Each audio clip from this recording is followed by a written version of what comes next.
President Ebrahim Raisi তার পররাষ্ট্রমন্ত্রী ও সরকারের অতি গুরুত্বপূর্ণ 7 ব্যক্তি কি নিছকই দুর্ঘটনায় মারা গেলেন নাকি অন্য কোনো ষড়যন্ত্র আছে এর পেছনে? এখন এর হিসাব কষতে শুরু করেছে বিশ্ব গণমাধ্যম। দুর্ঘটনা কবলিত হেলিকপ্টারটি ছিল যুক্তরাষ্ট্রের তৈরি প্রায় 50 বছরের পুরনো। এত পুরনো হেলিকপ্টারে কেন তোলা হলো প্রেসিডেন্ট রাইসিকে, সেই প্রশ্নও এসেছে। আরও জানাচ্ছেন কেরামতুল্লাহ বিপ্লব।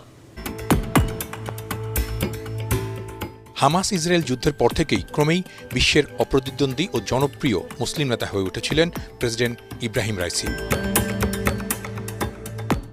তুরস্কের প্রেসিডেন্ট রিসেপ তাইপ এরদোয়ান সহ অনেক নেতাই তাকে সমীহ করছিলেন। ইসরায়েল যুক্তরাষ্ট্রের কাছে ক্রমেই শত্রু হয়ে উঠেছিলেন তিনি।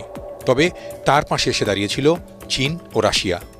ওই দুই দেশের সহযোগিতা প্রেসিডেন্ট রাইসির সরকারকে আরও ক্ষমতাধর করে তোলে। دستیابی به سلاح هستی وجود